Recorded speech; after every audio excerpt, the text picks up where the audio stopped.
যশোর নির্বাচনের আরও 2 কেন্দ্রের ফল প্রকাশ, সিএসসি ও জেনেটিকে এগিয়ে শিবির সমর্থিতরা।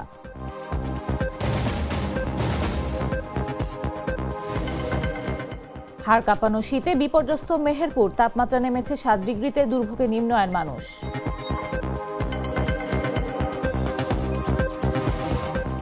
জলমহল দখল নিয়ে বিএনপি ছাত্র দলের বিরোধ, হামলায় আহত 4 জন।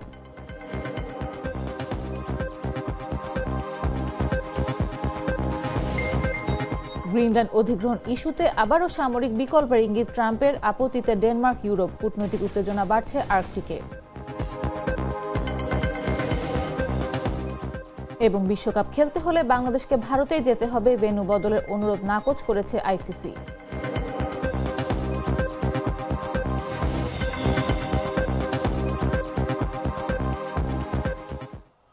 বেলা 11টা নিউজে সবাইকে আমন্ত্রণ।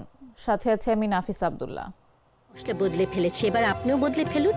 একবার প্রাণ গুঁড়া মশলা ব্যবহার করেই দেখুন।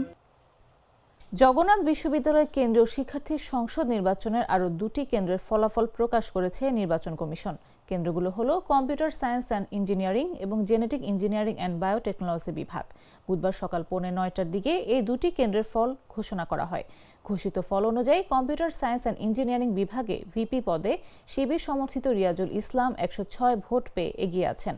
তার নিকটতম প্রতিদ্বন্দ্বী ছাত্রদল সমর্থিত মোহাম্মদ রাকিব পেয়েছেন 94 ভোট।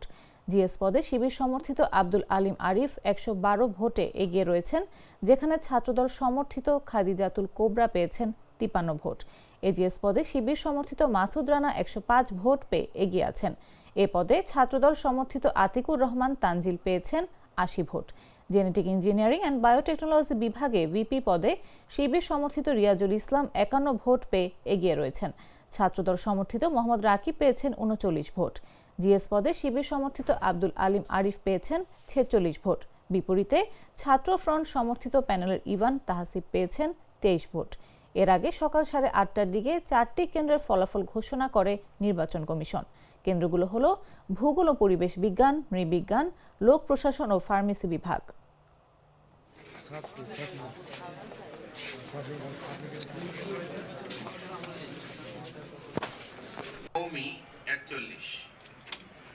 আন্তর্জাতিক বিষয়ক সম্পাদক নৌশিন নাওয়ার জয়া 128, অপু মুন্সি 53, জোয়ান অফ আর্ক 31। সাহিত্য ও সংস্কৃতি দীর্ঘ প্রায় 1.5 যুগের নির্বাচন শেষে দেশে ফেরার পর ঢাকার বাইরে প্রথম সফরে বের হচ্ছেন বিএনপির ভারপ্রাপ্ত চেয়ারম্যান তারেক রহমান। আগামী রোববার সড়ক পথে বগুড়া যাওয়ার পথে তিনি সিরাজগঞ্জে জেলা বিএনপি আয়োজিত এক দোয়া ও মিলাদ মাহফিলে অংশ নেবেন। মঙ্গলবার বিকেলে বিষয়টি নিশ্চিত করেন জেলা বিএনপির সাধারণ সম্পাদক সাইদুর রহমান বাচ্চু। ঢাকার বাইরে সিরাজগঞ্জে তারেক রহমানের প্রথম সফর হতে যাচ্ছে বলে দলীয় নেতাকর্মী ছাড়াও জেলার বিভিন্ন শ্রেণী পেশার মানুষের মাঝে ব্যাপক উৎসাহ ও উদ্দীপনা দেখা গেছে। আমাদের জনাব তারেক রহমান এই ঢাকার বাইরে প্রথম সিরাজগঞ্জে আসছে, আমাদের কিন্তু এটা আমাদের জন্য অনেক বড় প্রাপ্তি। আর বিশেষ করে আপনাদের কালিয়াকৈর ইউনিয়নে আসতেছে। হ্যাঁ, যদিও সিরাজগঞ্জ জেলায়, কিন্তু এটা সৈয়দাবাদ কালিয়াকৈর ইউনিয়ন। আমাদের একটা টার্গেট আছে, এখানে দেশটির বেগম খালেদা জিয়ার জন্য দোয়া করবে। হ্যাঁ, তার রুহের মাগফিরাত কামনা করা হবে। সেই জন্য এই এলাকার যত মাদ্রাসা আছে, পুরা সিরাজগঞ্জ জেলার যত মাদ্রাসা আছে, সকল মাদ্রাসার শিক্ষক এবং ছাত্রদেরকে হাজির করতে হবে। আমার কিন্তু এটা অনেকদিন আগের থেকে আমার একটা স্বপ্ন ছিল যে তারেক রহমানের এই বিশেষ করে আপনার যে টুকুবের সাথে আমার সবসময় কথা হয়েছে যে বিশেষ করে কওমির মাদ্রাসার শিক্ষক এবং ছাত্রদেরকে নিয়ে চেয়ারম্যান সাহেব একটা প্রোগ্রাম করানো। সবকিছু মিলিয়ে দিচ্ছে কিন্তু আল্লাহ, যেহেতু আল্লাহ মিলিয়ে দিচ্ছেন, অতএব আপনাদেরকে কিন্তু অর্গানাইজটা ওইভাবেই করতে হবে। এনসিপির দক্ষিণাঞ্চলের মুখ্য সংগঠক ও কুমিল্লা 4 আসনে 11 দলীয় জোটের প্রার্থী হাসনাত আব্দুল্লাহ ভোটারদের উদ্দেশ্যে বলেছেন, এবার আপনারা কেন্দ্র পাহারা দেবেন, কেন্দ্র দখল করতে এলে তাদের প্রতিহত করবেন। মঙ্গলবার দেবিদ্বার উপজেলার জাফরগঞ্জ ইউনিয়নের বিভিন্ন এলাকায় গণসংযোগ করেন হাসনাত আব্দুল্লাহ। আগ্রাসন বিরোধী পদযাত্রার অংশ হিসেবে বিরাল্লা এলাকায় এক উঠান বৈঠকে তিনি এসব কথা বলেন। এ সময় জামাত ও এনসিপির বিভিন্ন পর্যায়ের নেতারা উপস্থিত ছিলেন। ব্যবহার করব কি করব না করব ওই দিন কি আমরা টাকার কাছে বিক্রি হব না টাকার কাছে বিক্রি হব না আপনি যদি একদিন টাকার কাছে বিক্রি হন তাহলে নেতা যদি একদিন আপনার পিছনে টাকা নিয়ে ঘুরতে হয় 5 বছর নেতার পিছনে আপনাকে টাকা নিয়ে ঘুরতে হবে ঠিক নেতা একদিন ঘুরে আপনার কাছে 1000 টাকার একটা নোট নেয়া আর 5 বছর আপনি নেতার কাছে ঘুরেন কত 1000 টাকা নোট নেয়া জন্ম নিবন্ধনও টাকা মৃত্যু সনদও টাকা ইউনিয়ন পরিষদও টাকা এনআইডির সংশোধনও টাকা বিধবা ভাতা তুলতে গেলেও টাকা সব কিছুতে টাকা দিতে হয় হয় কি হয় না যখন জিজ্ঞেস করেন কি ও তোমার না ভোটে বানাইলাম তাহলে টিয়া কি আর আমি কি ভোটে হইছিনি টিয়াটা দিচ্ছ না তুমি কয় কি কয় না কয় না এবার কি আমরা এই টাকার কাছে বিক্রি হব আর যে টাকা দিতে আসবে তাকে আমরা হচ্ছে প্রত্যাখ্যান করব কি করব না করব Mr. Noodles, amazing taste. কিশোরগঞ্জের অষ্টগ্রামে বিলমাকসা জলমহলের দখল ও নিয়ন্ত্রণ নিয়ে বিরোধের জেরে সংঘর্ষে উপজেলা ছাত্রদলের আহ্বায়ক তিতুমির হোসেন সোহেল সহ 4 জন আহত হয়েছেন। মঙ্গলবার রাত 8টার দিকে উপজেলার বাঙ্গালপাড়া ইউনিয়নের লাউরা গ্রামে এ হামলার ঘটনা ঘটে। হামলায় একটি মোটরসাইকেল ভাঙচুর করা হয়। আহতদের অভিযোগ, উপজেলা বিএনপির সভাপতি সৈয়দ সাইদ আহমেদের নেতৃত্বে তার অনুসারীরা দেশীয় ধারালো অস্ত্র নিয়ে এই হামলা চালায়। দীর্ঘদিন ধরে জলমহলটির দখল নিয়ে বিএনপির দুই পক্ষের মধ্যে বিরোধ চলছিল বলে স্থানীয় সূত্র জানিয়েছে। হঠাৎ উত্তেজনার এক পর্যায়ে সোহেল ও তার সঙ্গে থাকা লোকজনের ওপর হামলা করা হয়। তাদের রক্ষা করতে গেলে তাকবীর, মীর রাফি ও রিমন গুরুতর আহত হন। আহতদের উদ্ধার করে অষ্টগ্রাম উপজেলা স্বাস্থ্য কমপ্লেক্সে নেওয়া হলে প্রাথমিক চিকিৎসা দেওয়া হয়। পরে অবস্থার অবনতি হওয়ায় গুরুতর আহতদের কিশোরগঞ্জ জেনারেল হাসপাতালে পাঠানো হয়। ঘটনার পর অষ্টগ্রাম সদরে থমথমে পরিস্থিতি বিরাজ করছে এবং দোষীদের বিচারের দাবিতে বিক্ষোভ মিছিল হয়েছে। হামলার অভিযোগ অস্বীকার করেছেন উপজেলা বিএনপির সভাপতি সৈয়দ সাইদ আহমেদ। সন্ত্রাসী অষ্টগ্রাম উপজেলা বিএনপির সন্ত্রাসী বিএনপির সভাপতি সৈয়দ সাইদ আহমেদের নেতৃত্বে এবং তার গুন্ডা বাহিনী প্রায় 50 থেকে 60 জন লোক মিলে আমার অতর্কিত হামলা চালায় আমার ছাত্র দল, যুব দল এবং শ্রমিক দল, স্বেচ্ছাসেবক দল, কৃষক দল, তাঁতি দল সহ অন্যান্য অঙ্গ সংগঠনের নেতৃবৃন্দের উপরে। হাড় কাঁপানো শীত ও উত্তরের হিমেল হাওয়ায় বিপর্যস্ত হয়ে পড়েছে মেহেরপুর জেলার জনজীবন। টানা শৈত্যপ্রবাহ, ঘন কুয়াশা ও কম তাপমাত্রার কারণে স্বাভাবিক জীবনযাত্রা প্রায় স্থবির। চলতি শীত মৌসুমে আজ জেলায় সর্বনিম্ন তাপমাত্রা রেকর্ড করা হয়েছে। চুয়াডাঙ্গা আবহাওয়া পর্যবেক্ষণাগার জানায়, বুধবার সকাল 6টায় মেহেরপুরে তাপমাত্রা নেমে আসে 7 ডিগ্রি সেলসিয়াসে। বাতাসে আর্দ্রতা ছিল 97%, যা শীতের তীব্রতা আরও বাড়িয়ে দিয়েছে। সর্বোচ্চ ও সর্বনিম্ন তাপমাত্রার ব্যবধান কম থাকায় শীত অনুভূত হচ্ছে বেশি। এর সঙ্গে উত্তরের হিমেল বাতাস ও ঘন কুয়াশা পরিস্থিতিকে আরও কঠিন করে তুলছে। তীব্র শীতে সবচেয়ে বিপাকে পড়েছে নিম্ন আয়ের মানুষ। দিনমজুর ভ্যান ও রিকশা চালকরা জীবিকার তাগিদে ঝুঁকি নিয়ে কাজে বের হচ্ছেন।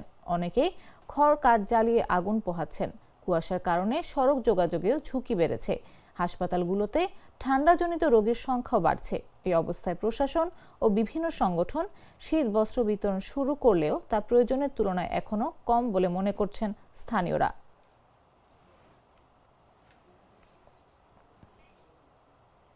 প্রাণ কফি ক্যান্টিন, কররা কফি, কঠিন স্বাদে, হাইকে বলো বাই। জানাবো আন্তর্জাতিক সংবাদ।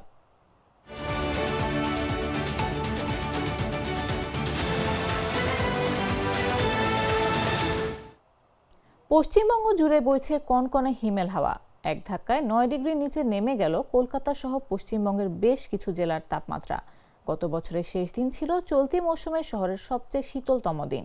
সে রেকর্ড ভেঙে নতুন তাপমাত্রার রেকর্ড হয়েছে।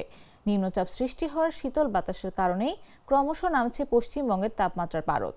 কলকাতার আলিপুর আবহাওয়া দফতরের প্রাদেশিক কর্মকর্তা হাবিবুর রহমান জানিয়েছেন, পশ্চিমবঙ্গে শীত বাড়ছে। বাংলায় শীত ডেকে এনেছে মন ভালো করা আবহাওয়া।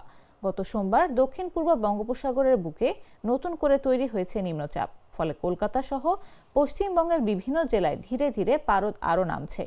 উত্তরবঙ্গের দার্জিলিং, জলপাইগুড়ি, কালিম্পং, পুরুলিয়া, বাঁকুড়া, পশ্চিম বর্ধমান, মুর্শিদাবাদ, বীরভূম সহ রাজ্যের 9টি জেলায় শৈত্যপ্রবাহের সতর্কতা জারি করেছে কলকাতার আলিপুর আবহাওয়া দফতর। তবে দার্জিলিংয়ের সর্বনিম্ন তাপমাত্রা নেমেছে 1.3 ডিগ্রিতে।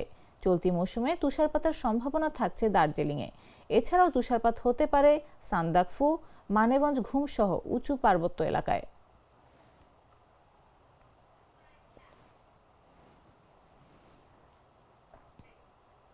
আবারও গ্রিনল্যান্ড অধিগ্রহণের সম্ভাবনা ঘিরে সামরিক শক্তি ব্যবহারের ইঙ্গিত দিয়েছেন মার্কিন প্রেসিডেন্ট ডোনাল্ড ট্রাম্প। হোয়াইট হাউসের এক বিবৃতিতে বলা হয়েছে, আর্কটিক অঞ্চলের প্রতিদ্বন্দ্বী শক্তির প্রভাব ঠেকাতে গ্রিনল্যান্ডকে যুক্তরাষ্ট্রের জাতীয় নিরাপত্তার গুরুত্বপূর্ণ অংশ হিসেবে দেখা হচ্ছে। সে কারণে প্রয়োজনের সামরিক বিকল্প বিবেচনায় রাখা হতে পারে। ট্রাম্পের দাবি, গ্রিনল্যান্ড অঞ্চলে রাশিয়া ও চীনের সামরিক উপস্থিতি বাড়ছে এবং দ্বীপটি নিরাপত্তা নিশ্চিত করার সক্ষমতা ডেনমার্কের নেই। এ অবস্থায় আর্কটিক অঞ্চলের স্থিতিশীলতা রক্ষায় যুক্তরাষ্ট্রের সক্রিয় ভূমিকা প্রয়োজন হতে পারে। তবে এই অবস্থান ন্যাটো জোটে অস্থিরতা তৈরি করতে পারে বলে যুক্তরাষ্ট্রকে সতর্ক করেছে ইউরোপীয় দেশগুলো।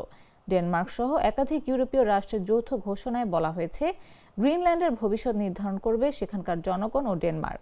কানাডাও ডেনমার্কের পাশে থাকার ঘোষণা দিয়েছে।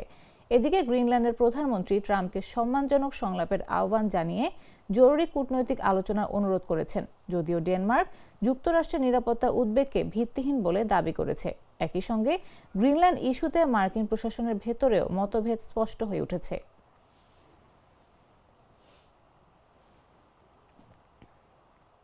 এবারে খেলার খবর।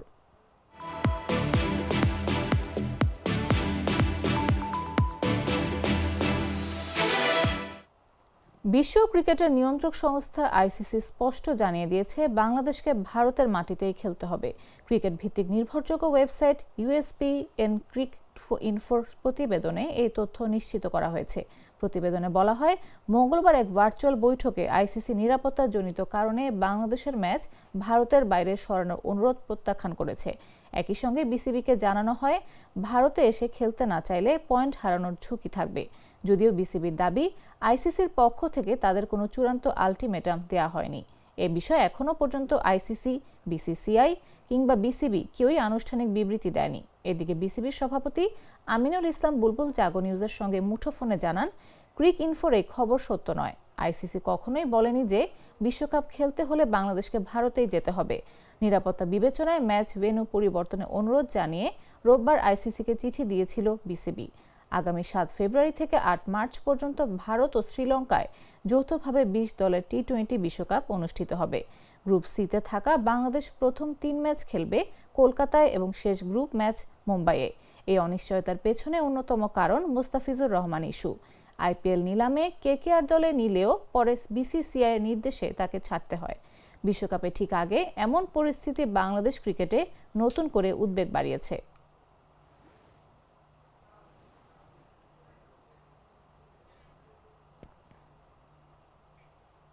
সংবাদ শেষ করার আগে শিরোনামগুলো জানিয়ে দিচ্ছি আরো একবার।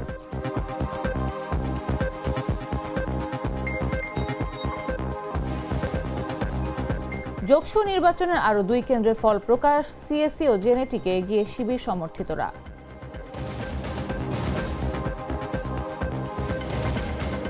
হাড় কাঁপানো শীতে বিপর্যস্ত মেহেরপুর, তাপমাত্রা নেমেছে 7 ডিগ্রিতে, দুর্ভোগে নিম্ন আয়ের মানুষ।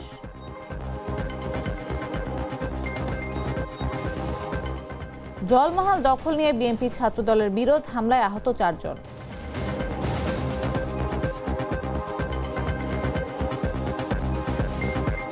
গ্রিনল্যান্ড অধিগ্রহণ ইস্যুতে আবারও সামরিক বিকল্পের ইঙ্গিত ট্রাম্পের, আপত্তিতে ডেনমার্ক, ইউরোপ। কূটনৈতিক উত্তেজনা বাড়ছে আর্কটিকে। এবং বিশ্বকাপ খেলতে হলে বাংলাদেশকে ভারতেই যেতে হবে, ভেন্যু বদলের অনুরোধ নাকচ করেছে আইসিসি।